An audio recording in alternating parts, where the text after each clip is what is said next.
안녕하세요. 마틸다입니다. 오늘도 이어서 가톨릭 교리서 읽어드리겠습니다. 사회 정의.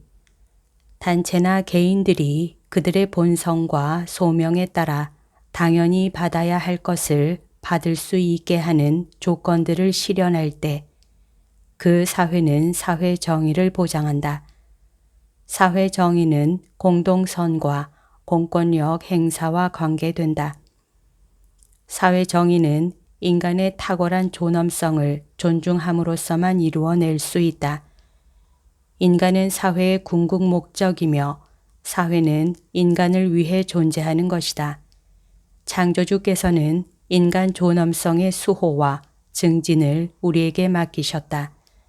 모든 남녀는 역사의 모든 상황 속에서 이에 대한 엄정한 책임과 의무를 지고 있다. 인격의 존중은 인간의 존엄성에서 비롯하는 권리에 대한 존중을 내포한다. 이 권리는 사회보다 앞서 있으며 사회가 받아들여야 할 권리이다.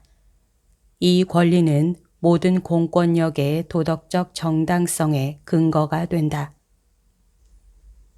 이 권리를 무시하거나 실정법으로 인정하지 않는 사회는 자신의 도덕적 정당성을 스스로 무너뜨리는 것이다. 이러한 권리를 존중하지 않는 공권력은 그 구성원들의 복종을 얻기 위해 힘이나 폭력에 의지하는 수밖에 없다. 선의의 사람들에게 이 권리를 상기시키고 이 권리를 부당하거나 그릇된 요구와 구별하는 것은 교회가 할 일이다. 인격 존중은 다음과 같은 원칙을 존중함으로써 이루어진다. 모든 사람은 저마다 이웃을 어떠한 예외도 없이 또 하나의 자신으로 여겨야 하고 무엇보다도 이웃의 생활을 고려하여 그 생활을 품위 있게 영위하는 데 필요한 수단들을 보살펴야 한다. 어떠한 법률도 그 자체의 힘으로 진정 우호적인 사회를 건설하는 데 방해가 되는 공포와 편견, 교만과 이기주의적 태도를 없앨 수는 없을 것이다. 이러한 태도는 모든 이를 이웃으로, 형제로 보는 사랑이 있어야만 사라진다.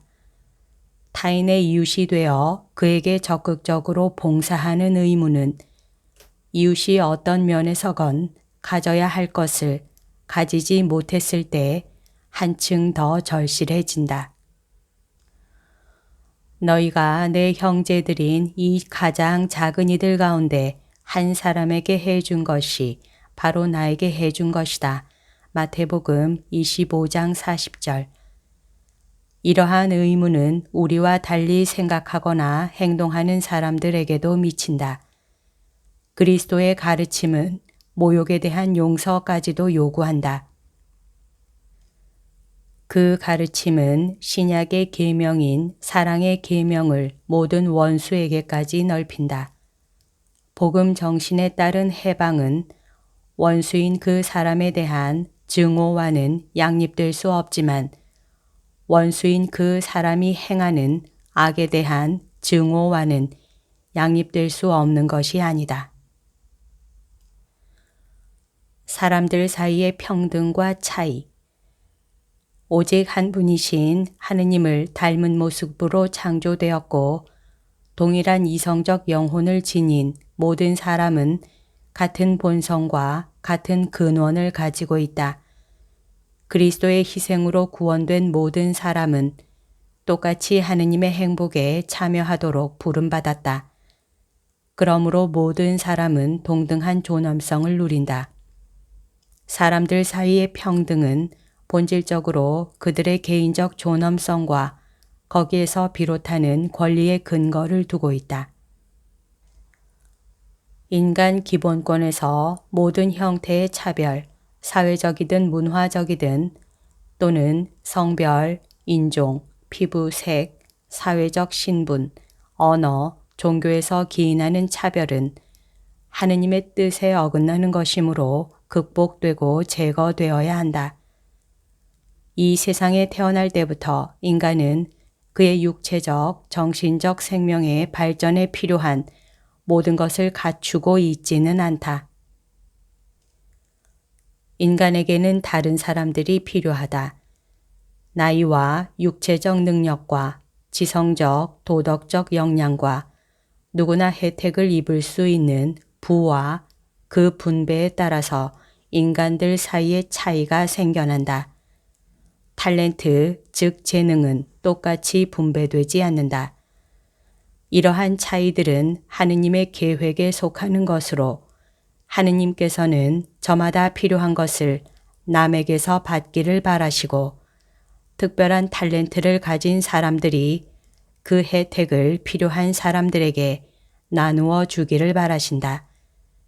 인간들 사이의 차이는 사람들에게 아량과 친절과 나눔을 권장할 뿐 아니라 종종 그러한 의무를 부과한다. 인간들의 차이는 문화들이 서로를 풍요롭게 하도록 자극한다. 나는 모든 덕을 각자에게 똑같이 주지 않는다. 나는 여러 가지 덕을 어떤 것은 이 사람에게 또 어떤 것은 저 사람에게 나누어 준다. 이 사람에게는 특별히 사랑을 주고 저 사람에게는 정의를, 또 저 사람에게는 겸손을, 또 다른 사람에게는 생동하는 신앙을 주겠다. 이처럼 나는 많은 은사와 은총을, 영신적, 육체적 은총들을 균등하게 분배하지는 않았다. 나는 각자가 필요한 것들을 모두 가지기를 원하지 않았다. 그것은 사람들이 어쩔 수 없이 서로 사랑을 실천할 기회를 가지도록 하기 위해서였다. 나는 그들이 서로 도움을 주고받을 필요성을 느껴 나에게서 받은 은총과 선물을 나누어 주는 나의 봉사자가 되기를 원했다. 실로 무수한 남녀들이 당하는 부당한 불평등들도 있다. 그것들은 분명히 복음에 위배되는 것이다. 평등한 인간 존엄성은 더욱 인간답고 공평한 생활 조건에 이르게 되기를 요구한다. 하나인 인간 가족의 구성원들이나 민족들 사이에 지나친 경제적, 사회적 불평등은 추문을 일으키고 사회 정의, 평등, 인간 존엄성은 물론 사회적, 국제적 평화에 배치되기 때문이다. 인간의 연대성, 우정이나 사회적 사랑이라고도 하는 연대성의 원리는 인간적이고 그리스도인다운 형제애가 직접 요구하는 것이다. 오늘날 만연되어 있는 오류는 바로 모든 사람의 기원의 공통성을 통해서 속해 있는 민족에 관계없이 모든 사람이 지닌 이성적 본성의 평등성을 통해서 그리고 죄 지은 인류를 위해 예수 그리스도께서 십자가의 제단에서 하늘에 계신 아버지께 드린 속량의 희생을 통해서 천명되고 부과된 인간의 연대성과 사랑의 이 법을 망각하고 있다는 것입니다. 먼저 연대성은 이익의 분배와 근로에 대한 보수에서 드러난다.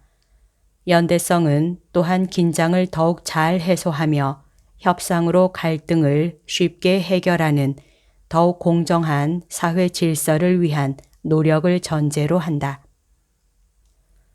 사회 경제적 문제들은 모든 형태의 연대성의 도움으로만 해결될 수 있다.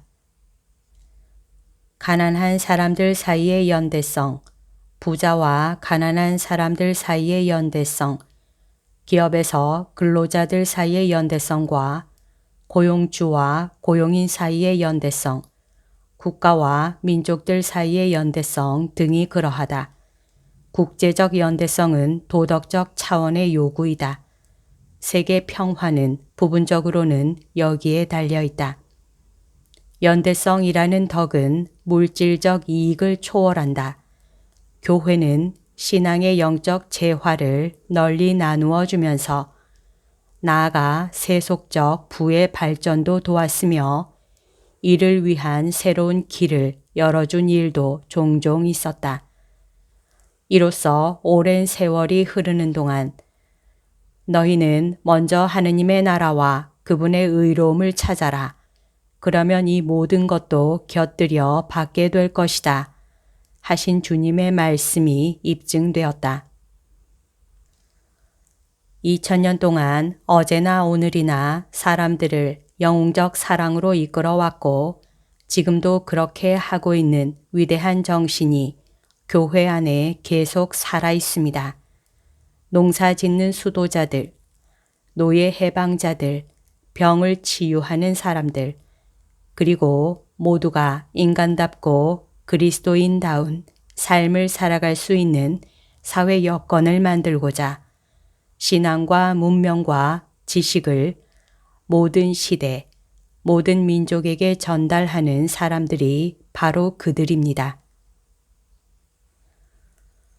지금까지 내용의 간추림입니다. 사회는 단체와 개인들이 마땅히 받아야 할 것들을 받을 수 있게 하는 조건들을 실현함으로써 사회 정의를 보장한다. 인격을 존중하는 사람은 남을 또 다른 나로 여긴다. 인격을 존중할 때 인간의 존엄성 그 자체에서 유래하는 기본권도 존중하게 될 것이다. 사람들 사이의 평등에는 그들의 인간적 존엄성과 그 존엄성에서 유래하는 권리의 평등도 따른다. 사람들 사이의 차이는 그들이 서로 도움을 주고받을 필요를 느끼도록 하시는 하느님의 계획에 속하는 것이다. 그 차이들은 사랑을 불러일으켜야 한다. 인간의 동등한 존엄성은 지나친 사회적, 경제적 불평등을 줄이기 위해 노력하도록 요구한다. 인간 존엄성은 부당한 불평등의 퇴치를 촉구한다. 연대성은 그리스도교의 뛰어난 덕목이다. 연대성은 물질적 재화보다는 영적 재화의 나눔에 더욱 힘쓴다. 여기까지가 오늘 들려드릴 내용입니다. 오늘도 하느님의 뜻 안에서 서로 사랑하는 하루 보냅시다. 사랑합니다. 축복합니다.